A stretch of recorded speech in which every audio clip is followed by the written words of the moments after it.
नमस्कार, TV 9 digital में आपका स्वागत है और मैं हूं कार्तिकेय शर्मा।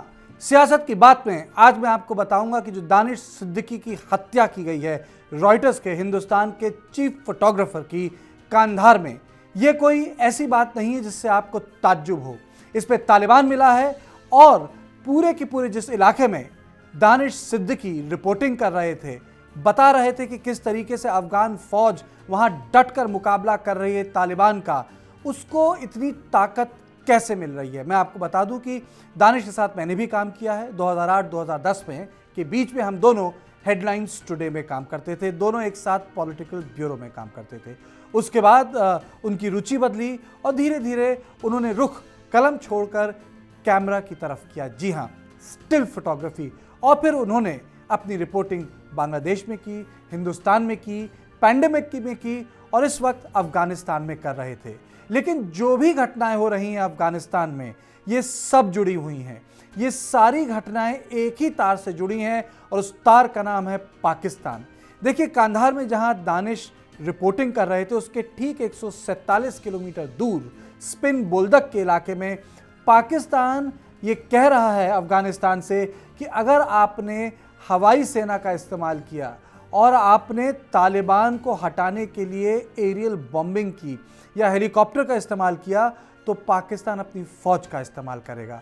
आज नतीजतन यह है मामला वहां कि स्पिन बोल्दक और चमन जो मेजर ट्रेड रूट है, यानी जहां से कांधार और पाकिस्तान जुड़ता है और पाकिस्तान की जो बलूचिस्तान में जो क्वेटा प्रोविंस है वो जुड़ती है, वहां तालिबान का कब्जा है। यानी मेजर ट्रेड रूट तालिबान के कब्जे में आ गया है और वो ट्रेड रूट बाकायदा 147 किलोमीटर दूर है कांधार से, यानी आप मात्र 1.5 घंटे में कांधार पहुंच सकते हैं। अफगानिस्तान के उपराष्ट्रपति अमरुल्लाह सहेली ने साफ शब्दों में बोला है कि पाकिस्तान कह रहा है कि वो अपनी एयरफोर्स यानी F-16 प्रेस कर देगा। इसलिए ये एक बहुत महत्वपूर्ण घटना हुई है। यानी कि जो तालिबान को मदद 1990 में पाकिस्तान दे रहा था, अब वो खुल के देने लगा। मैं आपको याद दिलाना चाहूँगा, जब तालिबान ने अपनी लड़ाई शुरू की थी कांधार से, मुल्ला उमर ने जब पूरी की पूरी कमान संभाली थी, तो लोग कहते थे भाई तालिबान कितनी आसानी से काबुल तक पहुँच गया, हेरात तक पहुँच गया, मज़ार शरीफ तक पहुँच गया। लेकिन सच ये था कि अफगानिस्तान में तालिबान के साथ पाकिस्तान की फ़ौज सिविलियन कपड़ों में लड़ रही थी। ये कई सालों तक लोगों को नहीं पता चला। और ये जो फ़ौज थी पाकिस्तान की, ये वो लोग थे जो विश्वास करते थे पाकिस्तान को एक इस्लामिक स्टेट की मदद करनी चाहिए अफगानिस्तान की, और ये केवल तालिबान कर सकता है।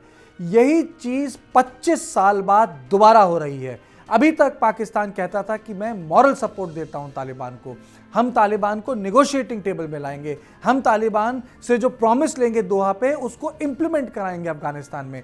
और आज बिल्कुल उल्टा हो रहा है और अफगानिस्तान के वाइस प्रेसिडेंट कह रहे हैं कि अगर बॉर्डर पे आप तालिबान से लड़ेंगे तो हम अपनी एयरफोर्स का इस्तेमाल करेंगे आपकी फौज के खिलाफ।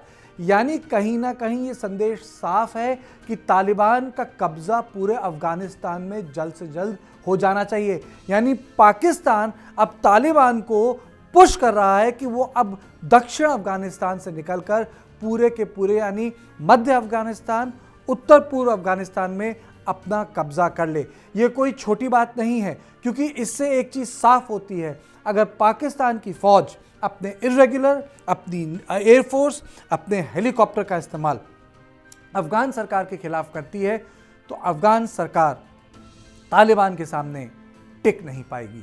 यानी जो CIA का एस्टिमेट था, जो पिछले महीने वॉल स्ट्रीट जर्नल ने छापा था कि 5 से 6 महीने के भीतर अमेरिकी फ़ौज के जाने के बाद काबुल की सरकार गिर जाएगी, वो सच साबित हो जाएगा। और देखिए क्या हुआ।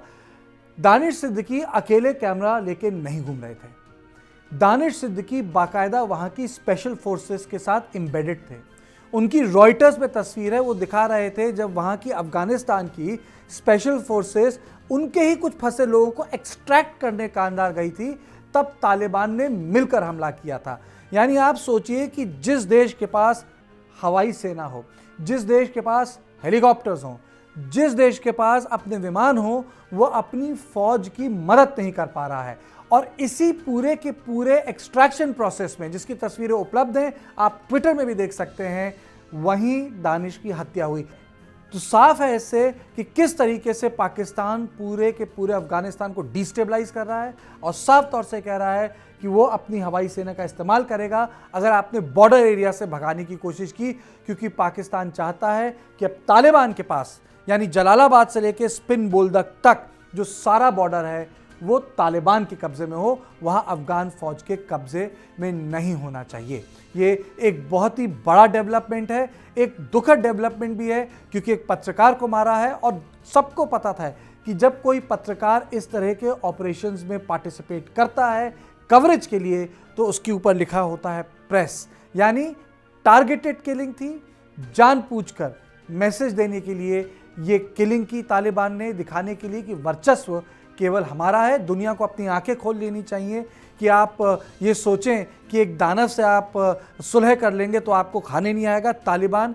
यही तालिबान 20 साल पहले एक टेररिस्ट फोर्स कहलाया जाता था, लेकिन अमेरिका को अपनी पीस के लिए उसने पूरे के पूरे सेंट्रल एशिया और साउथ एशिया को खतरे में डाल दिया। यानी इसका खामियाजा कश्मीर में भी होगा, इसका खामियाजा चीन को भी भुगतना पड़ेगा, इसका खामियाजा ईरान को भी भुगतना पड़ेगा और इसका खामियाजा सेंट्रल एशिया को भुगतना पड़ेगा, क्योंकि ये एक पत्रकार की मौत नहीं है, ये एक संदेश है कि आने वाले वक्त में यही तालिबान की हुकूमत का चेहरा होगा।